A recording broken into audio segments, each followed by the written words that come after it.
Yang pertama yaitu al-kizbu. Kizib itu artinya berdusta, ya, berbohong. Lawan atau kebalikan dari sifat as-sidik, ya, artinya jujur. Yang kedua yaitu khianat. Jadi maksudnya itu gak bertanggung jawab, lawan dari sifat amanah. Ya, amanah itu makna dasarnya bertanggung jawab. Terus yang ketiga baladatu dan bodoh, lawan dari sifat fatonah. Fatonah itu artinya cerdas, ya. Dan yang keempat sifat kitman, menyembunyikan sesuatu, adalah lawan dari sifat tabligh, menyampaikan. Ya, kalau di surah An-Najm tuh ayat 3 sampai 4, ya. Wa ma yantiqu anil hawa in huwa illa wahyun yuha. Kalau kita sebagai manusia umum, sifat basyariah kita itu seringkali membuat kita rendah, ya. Contoh misalnya kalau ngantuk kita kan nguap tuh, Pak, mulutnya ngebuka lebar.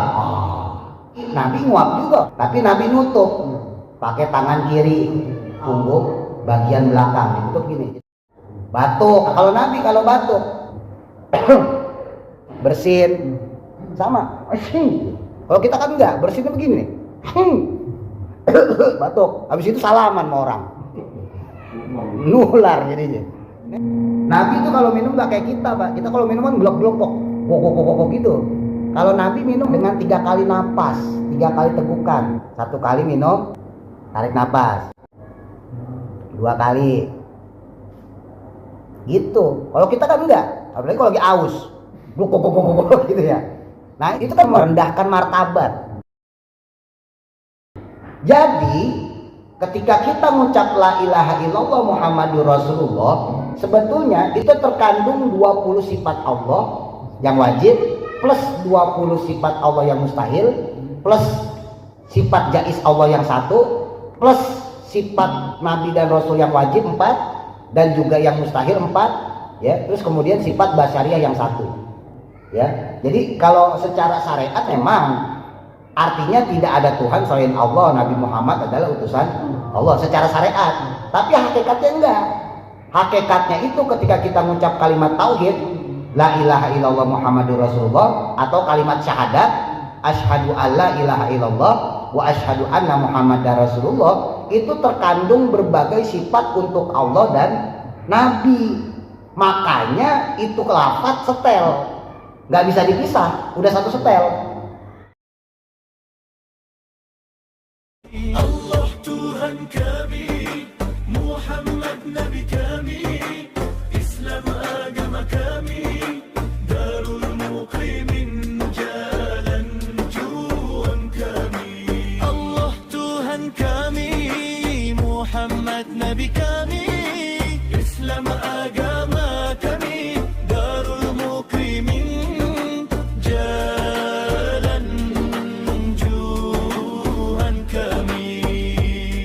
Darul Muqimin mahaduna, Darul Muqimin alisuna.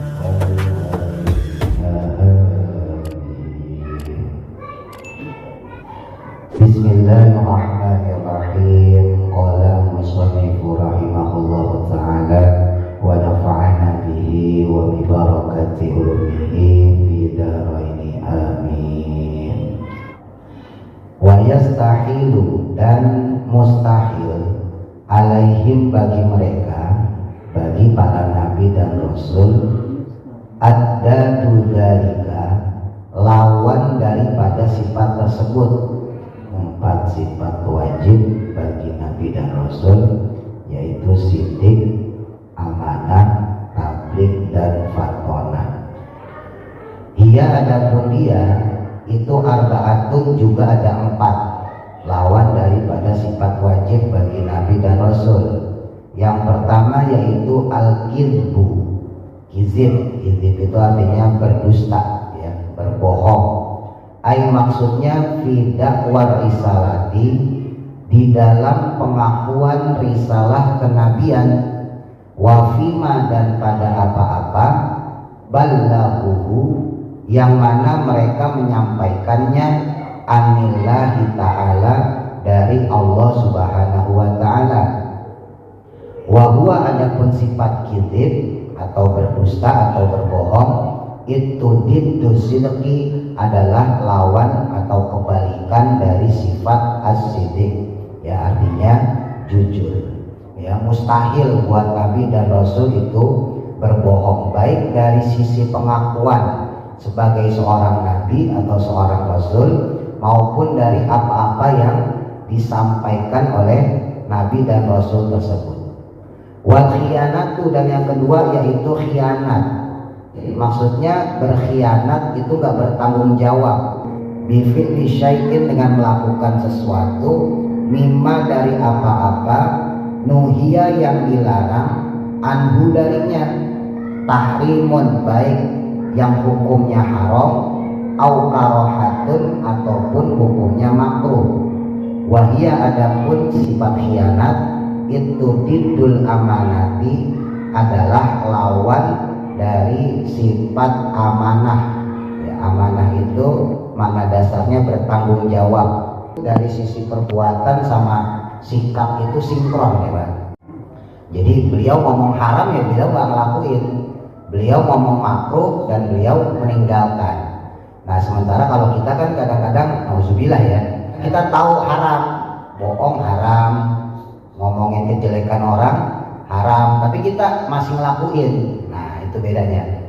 Perkara-perkara makruh misalnya, waktu itu saya contohin, misalnya makan yang berbau menyengat ketika mendekati sholat, seperti makan jengkol, pete, bawang, mendekati waktu sholat ya. Nah, misalnya zuhur jam 12, kita makannya setengah 12. Nah, itu kan makruh, walaupun tidak sampai haram. Nah, yang seperti itu seringkali kita lakukan, padahal kita tahu itu hukumnya makruh. Kalau Nabi itu diamanah, jadi beliau tuh nggak berkhianat, mengingkari omongan, mengingkari hukum dari sisi syariat. Ya, jadi Nabi kalau bilang A ya A, kalau B ya B. Gitu ya. Terus yang ketiga, wal baladatu, dan bodoh. Mustahil bagi seorang Nabi atau Rasul dia punya sifat bodoh. Wal ghaflatu, dan lalai. Ya, maksudnya ghaflah di sini mudah lupa. Ya. Wahia, adapun dia sifat bodoh atau mudah lupa ini, itu diddul fatonati, lawan dari sifat fatonah. Fatonah itu artinya cerdas ya.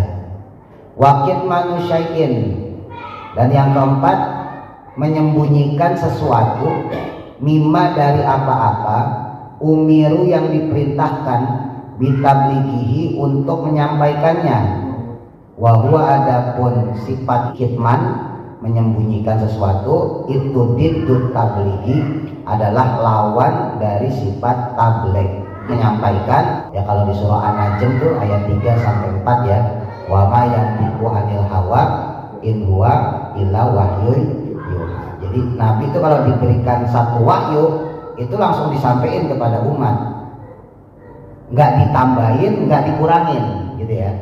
Wa makna istihalatnya, dan adapun makna mustahilnya keempat sifat tersebut, nah, itu ada mukubuliha, yaitu tidak bisa diterimanya sifat-sifat tersebut, as-subuta, dengan ketetapan, bidalili, dengan berdasarkan dalil, asyariyyi, yang bangsa syariat, maksudnya dalil Quran dan hadis. Titik. Wa yajuzu, dan boleh atau bersifat jaiz, fi haqihim, dalam diri mereka, alaihi wassalatu wassalam, semoga tetap sholawat dan kesejahteraan kepada beliau semua. Sifatul basyari, yaitu sifat basyariah, sifat manusiawi, sifat kemanusiaan. Dia bisa senang, bisa sedih, gitu ya, bisa merasakan suka, bisa merasakan duka. Tapi yang mana alati tanqusu, yang tidak mengurangi, bisa babiha, dengan sebab memiliki sifat manusiawi tadi, marotibuhum, martabat beliau semua, al-aliyatu, yang agung, indallahi, di sisi Allah subhanahu wa ta'ala. Jadi walaupun Nabi dan Rasul punya sifat basyariah, sifat manusiawi, tapi sifat basyariah, sifat manusiawi tadi tidak merendahkan, tidak mengurangi dari derajat atau martabat seorang Nabi dan Rasul yang mulia. Kalau kita sebagai manusia umum, sifat basyariah kita, sifat manusia kita itu seringkali membuat kita rendah, membuat kita hina. Ya, contoh misalnya gampangnya, kalau ngantuk kita kan nguap tuh Pak, nguap terus mulutnya ngebuka lebar. Itu kan sifat basyariah ya. Tapi sifat basyariah itu membuat kita jadi terhina, membuat kita jadi rendah. Nah kalau Nabi nguap juga orang Nabi manusia, tapi Nabi nutup pakai tangan kiri punggung bagian belakang ditutup gini. Jadi biasain kalau nguap, nah itu jangan begini, batuk. Nah Nabi juga batuk. Nah kalau kita batuknya itu membuat diri kita rendah, membuat diri kita hina, gitu ya. Nah kalau Nabi kalau batuk ditutup di sini nih,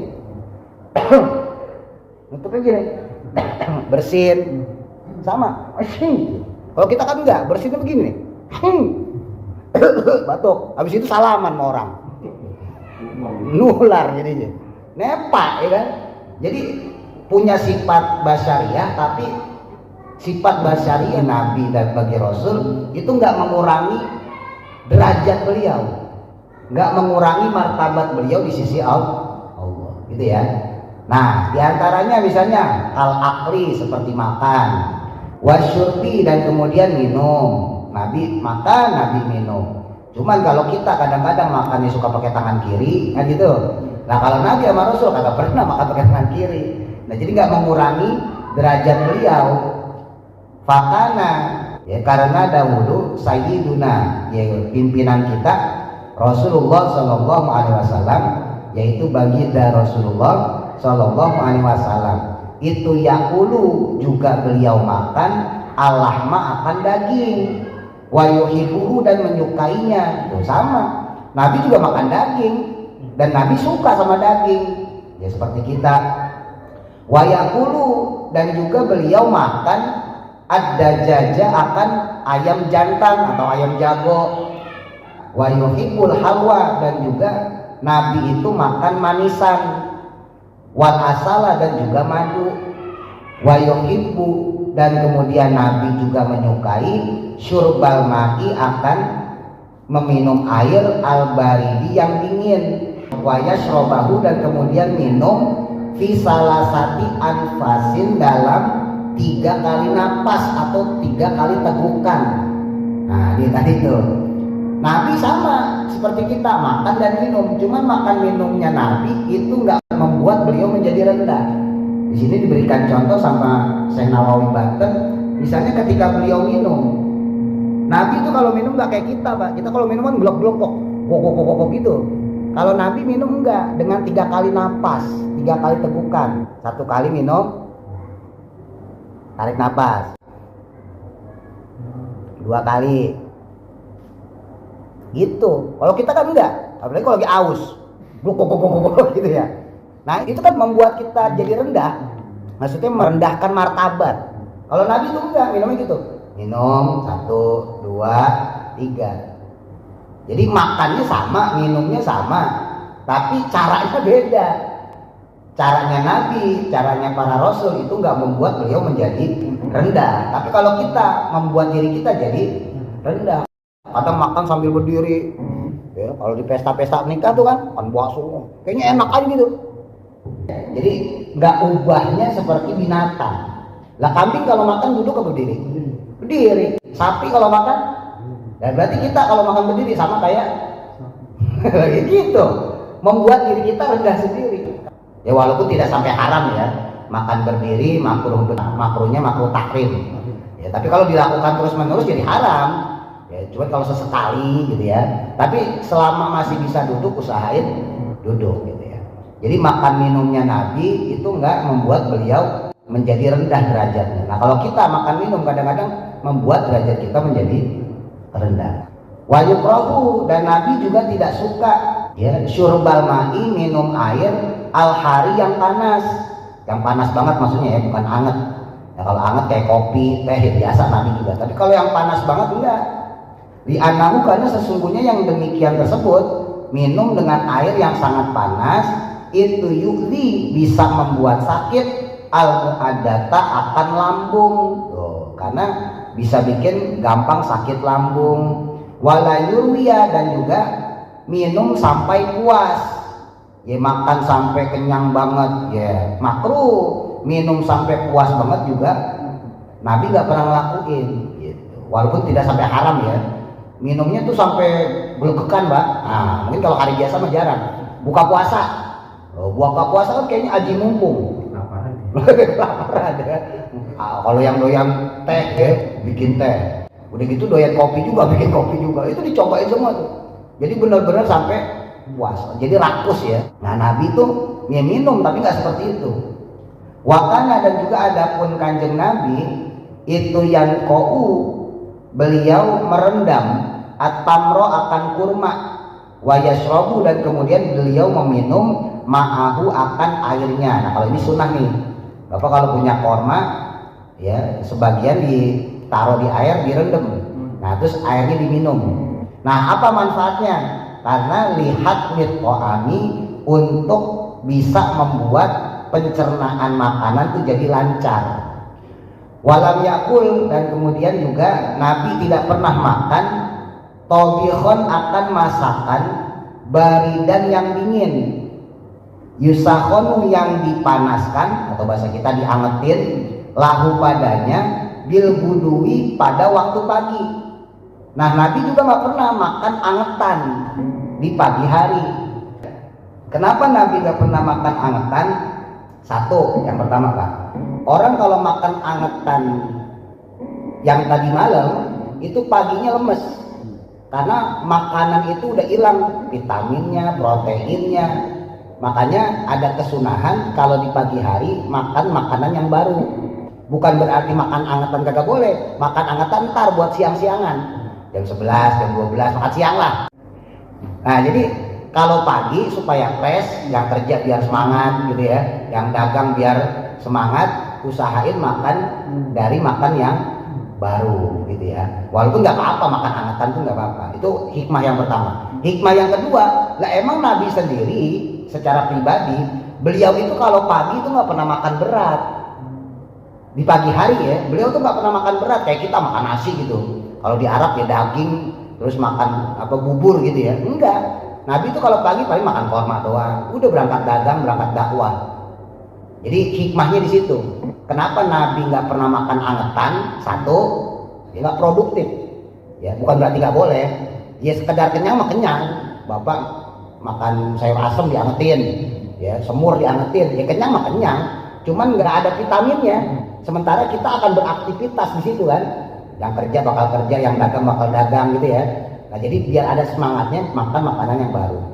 Nah, terus hikmah yang kedua ya, karena memang Nabi sendiri hampir nggak pernah pagi-pagi itu sarapan kayak kita dengan makanan berat maksudnya.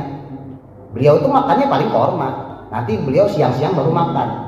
Nabi itu nggak mau ngeberatin istrinya, nggak mau bikin Sayyidah Aisyah tuh kesulitan. Kalau beliau berangkat dagang, berangkat dakwah, ada korma dimakan 1, 2, 3, beliau berangkat. Nanti jam 9, jam 10 beliau pulang, baru beliau nanya, ada makanan enggak? Nah itu makanan angetan. Kalau seandainya Nabi berangkat belum sempat ngemil korma, ya berangkat langsung keluar gitu, setelah sholat subuh misalnya, dakwah atau dagang, jam 9, jam 10 Nabi pulang ke rumah nanya, ada makanan apa enggak? Kata Sayyidah misalnya enggak ada makanan, maka kata Nabi, fal'an ana sho'in. Ya udah kalau gitu saya puasa hari ini.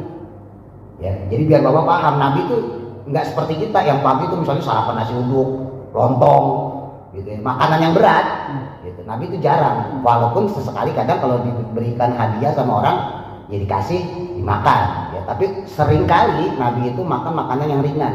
Nanti makan beratnya itu pas siang gitu ya. Wala to'aman, dan juga beliau tidak makan haron dengan makanan yang sangat panas. Nah, ini sama sama yang minum tadi itu, minum yang nggak terlalu panas, makan juga tidak terlalu panas gitu ya. Ya tentunya kadang-kadang hal ikhwal Nabi, tradisi Nabi ini bisa cocok bisa enggak Pak. Ya mungkin di antara bapak-bapak ada yang cocok, ada yang enggak. Termasuk tadi misalnya kayak air, mungkin bisa cocok lah. Bisa juga enggak. Oh, biasa minum gok-gok begitu kan. Nabi minum set napas kelamaan gitu ya. Kan gitu. Ya bisa cocok, bisa enggak maksudnya. Ya makan tadi angetan. Nabi itu nggak pernah makan angetan. Ya, sementara kita mungkin sering ngangetin masakan. Ya, kalau gini nyap-nyap kalau dimakan ya kan. Udah kita makan lagi. Nah, mungkin ada beberapa hal yang kita nggak sepadan sama Nabi, nggak sama Nabi, kita nggak cocok sama Nabi. Tapi jangan sampai meremehkan keseharian Nabi, gitu ya. Karena ketika kita merendahkan, menyepelekan kebiasaan Nabi tadi, berarti kita menyepelekan juga, meremehkan juga sifat Nabi itu. Boleh kita nggak setuju, nggak sepakat, nggak sama, tapi jangan sampai merendahkan kebiasaan Nabi tadi. Karena kalau kita merendahkan kebiasaan Nabi, secara nggak langsung kita juga merendahkan Nabi itu sendiri, gitu ya. Nah, terus wal marodi termasuk juga Nabi sakit. Maksudnya alladzi la ta'afuhu. Nah, ini penting nih. Dengan penyakit yang tidak bisa menghindarinya, al-anfusu orang-orang, kebanyakan maksudnya manusia. Nah, para nabi dan rasul ya termasuk kanjeng Nabi Muhammad Shallallahu Alaihi Wasallam itu juga sakit, merasakan sakit sebagaimana sakit yang nggak bisa dihindarin orang-orang. Cuman lagi-lagi ya, sakitnya itu nggak membuat derajat martabat kenabiannya rendah. Makanya ulama-ulama tarikh, ulama-ulama ahli sejarah itu kan beliau-beliau membantah tentang kisah sakitnya Nabi Ayub yang katanya kalau cerita orang zaman dulu sampai uletnya itu dikeluar-keluarin terus kemudian dimasukin lagi. Pernah gak dengar cerita ini? Yeah. Enggak, Nabi Ayub ya sakit benar, sakit korengan. Nah, sakit kulit lah. Emang sakit kulitnya parah, tapi nggak separah itu. Ya, karena kalau separah itu maka itu menurunkan derajat kenabian beliau. Sakitnya benar, sakitnya parah benar, sampai-sampai istrinya meninggalkannya kan gitu. Tapi nggak sampai dramatisnya seperti ceritanya penceramah-penceramah. Jadi menurut ulama-ulama ahli tarikh, ya namanya orang sakit korengan, belang, budikan gitu, Pak. Saat itu penyakit seperti itu umum, nggak seperti sekarang. Kalau sekarang mungkin orang melihat orang sakit kayak gitu jijik ya. Jijik banget orang kayak gitu kan gitu. Kalau zaman dulu tuh yang kayak gitu umum. Penyakit lepra, penyakit ahmar, kalau sekarang angin duduk ya, stroke bisa kata gampang gitu lah. Zaman dulu tuh biasa. Ya. Makanya kan sempat viral tuh setahun apa 2 tahun yang lalu tuh salah satu penceramah, ntar Bapak cari aja tuh di YouTube. Itu sempat di demo lah bahasa kita ya, sampai ditegur sama MUI karena merendahkan Nabi. Dalam satu ceramahnya beliau bilang Nabi itu sama kayak kita manusia, kalau batuk ya batuk, pilek ya pilek, sampai ingusan. Nah, dibeli nyontohinnya begini. Masa Nabi begini? Itu pelecehan. Namanya manusia, Nabi pilek benar, Nabi batuk benar kalau itunya ya.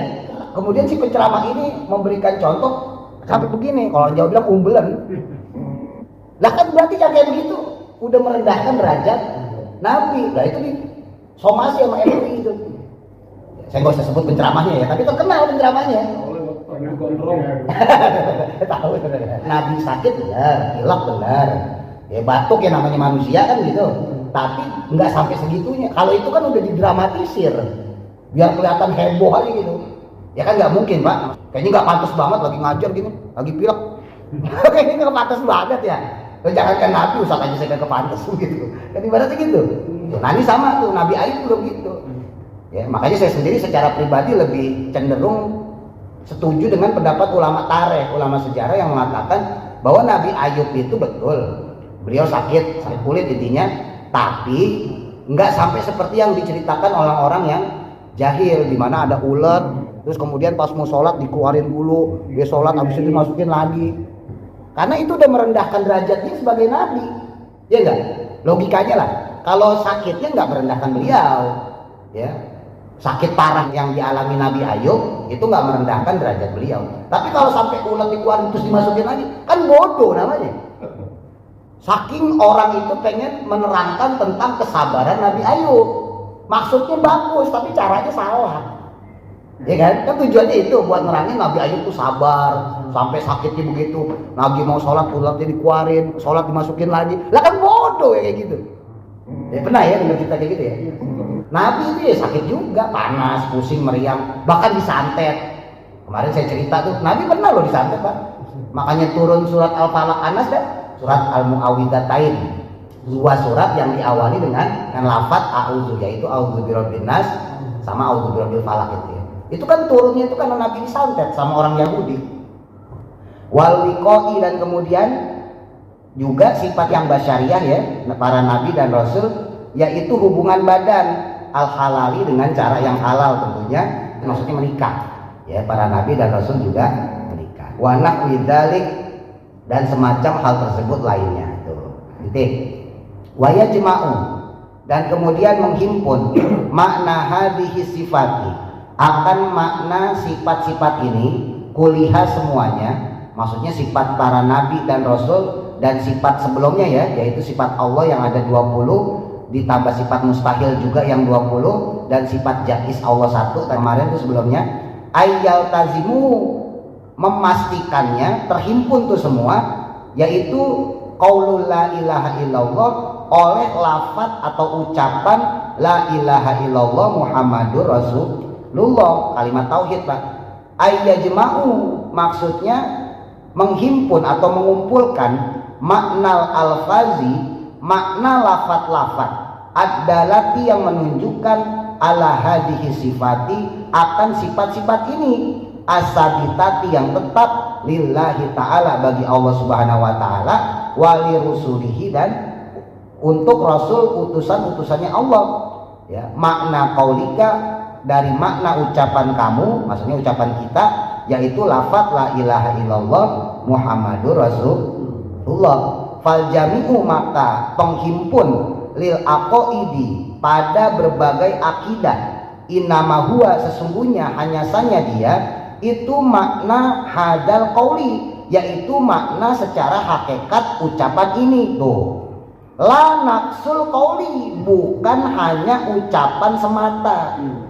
Jadi ketika kita mengucap la ilaha illallah Muhammadur Rasulullah, sebetulnya itu terkandung 20 sifat Allah yang wajib, plus 20 sifat Allah yang mustahil, plus sifat jaiz Allah yang 1, plus sifat nabi dan rasul yang wajib 4, dan juga yang mustahil 4 ya. Terus kemudian sifat basyariah yang 1 ya. Jadi kalau secara syariat memang artinya tidak ada Tuhan selain Allah, Nabi Muhammad adalah utusan Allah secara syariat.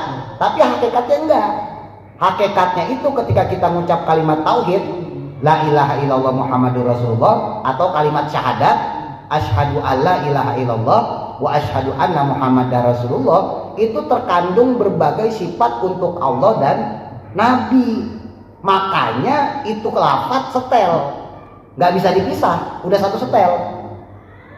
Seorang muslim atau orang kafir yang mau masuk Islam, dia nggak bakal mencapai keislamannya kalau hanya melafatkan satu rangkaian kata saja.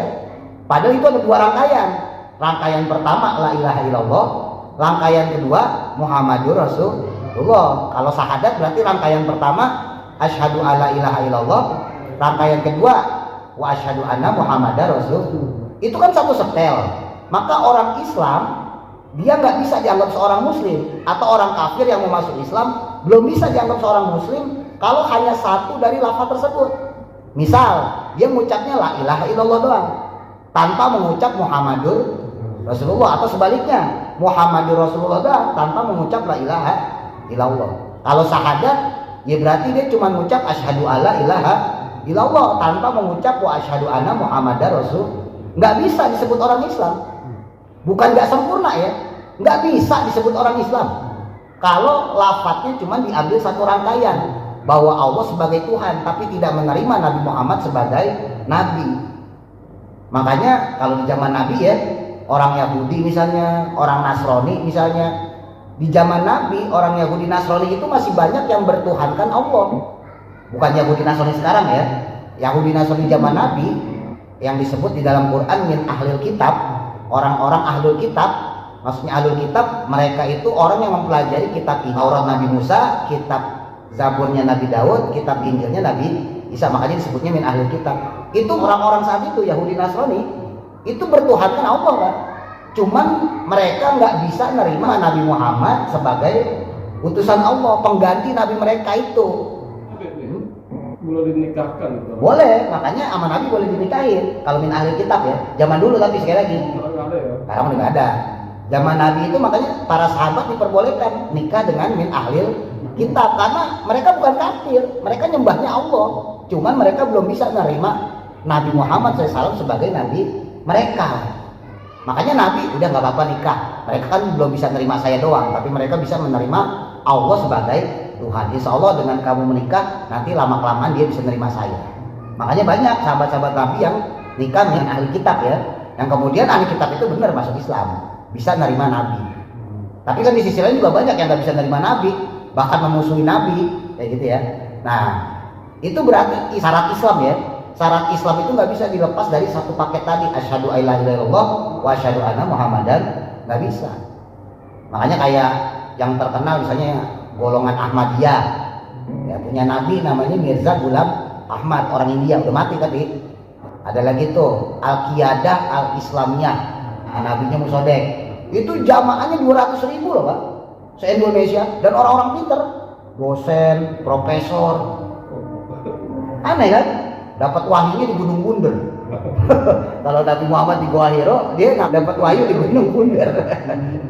Nah, yang kayak gitu nggak bisa. Walaupun dia ngaku, saya Tuhannya tetap Allah kok, saya sholat. Emang mereka sholat? Ahmadiyah ya sholat. Mirza Ghulam Ahmad tuh, atau yang Al-Qiyadah Al-Islamiyah, yang Musodek, ya mereka sholat juga. Sholat 5 waktu. Allahu Akbar. Tapi mereka nggak nerima Nabi Muhammad sebagai Nabi mereka, menganggap bahwa ada Nabi baru.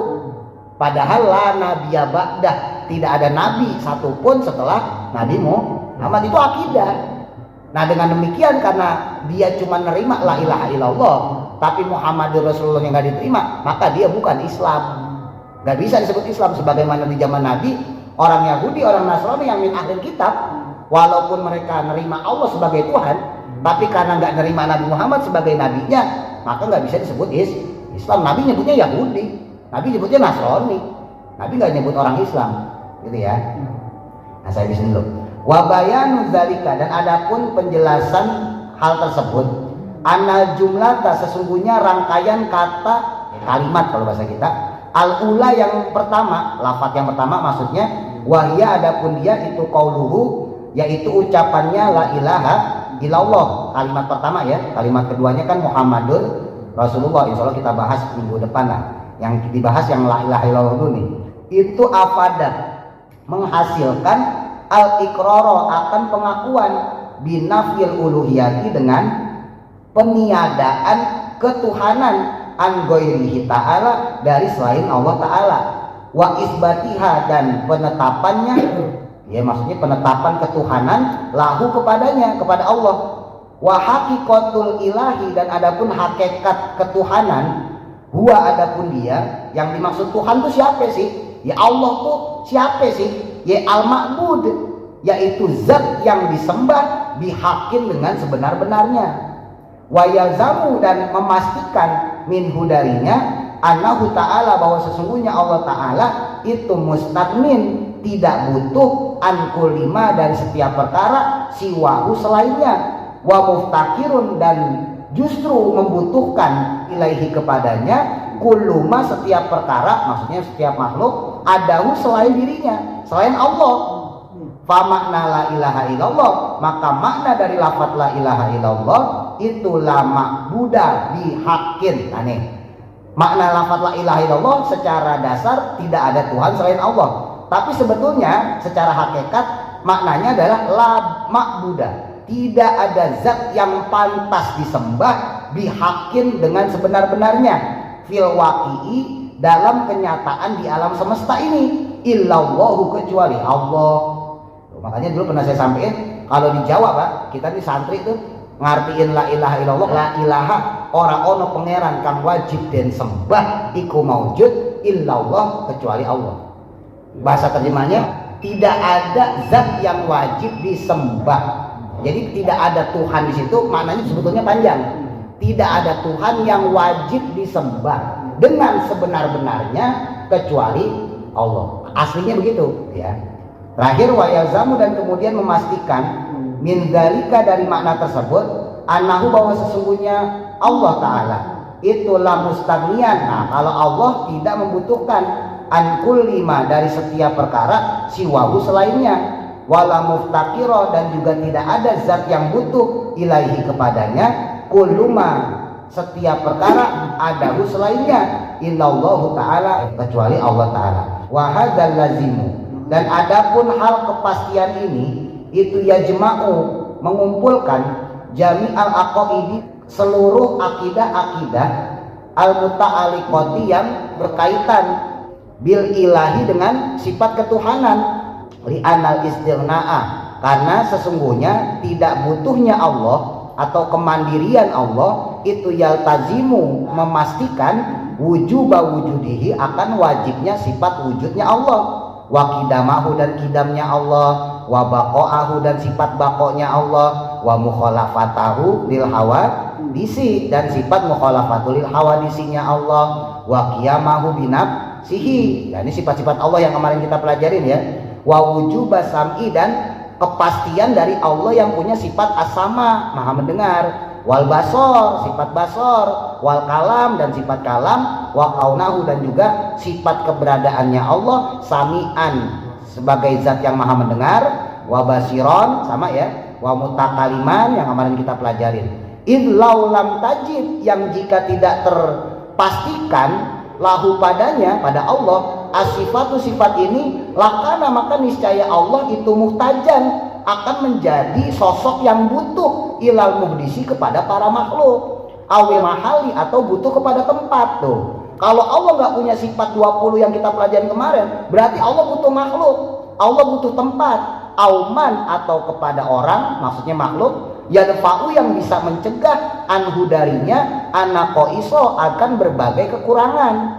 Jadi Allah butuh kita, gampangnya begitu, supaya kita tetap bertuhan Allah, kita disuruh nyembah Allah ya. Nah Allah berarti butuh kita. Kalau kita menafikan sifat 20 itu, wa idza wajabat dan sebaliknya terpastikan hadhihi sifatu dengan sifat ini ya istihalat menjadi mustahil addaduha sifat-sifat yang berlawanannya, wa yastalzimu dan kemudian memastikan aidon juga nafya wujubi fi'li syai'in untuk peniadaan wajib melakukan sesuatu minal mumkinati dari berbagai perkara yang mungkin. Allah juga nggak terintimidasi ya, tidak terintervensi untuk melakukan sesuatu. Intinya semuanya itu suka-suka Allah, mau jadiin kita sehat atau sakit, mau jadiin kita kaya atau miskin ya, autarkiha atau meninggalkannya, wa illa dan jika tidak lazima maka pasti iftiqaruhu butuhnya Allah Ta'ala ila fili zalika syai'i untuk melakukan hal tersebut atau sesuatu tersebut, autarkuhu atau meninggalkannya, liyat tamala agar Allah menjadi sempurna bihi dengannya.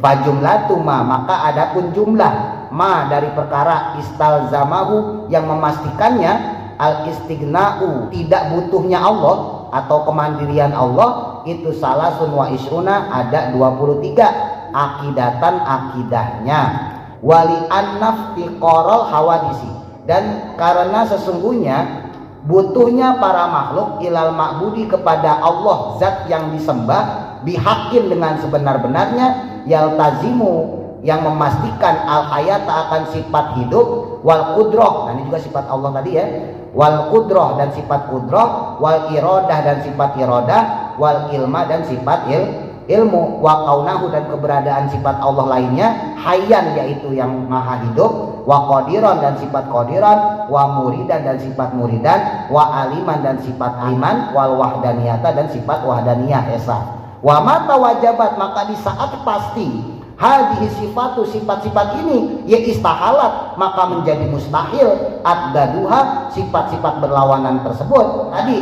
fajumlatu maka jumlah dari perkara istalzamahu yang memastikan al-iftiqaru butuhnya makhluk kepada Allah itu sama naik asrotan ada 18 akidatan akidahnya wal jumlatu saniyatu wallahu a'lam bishawab.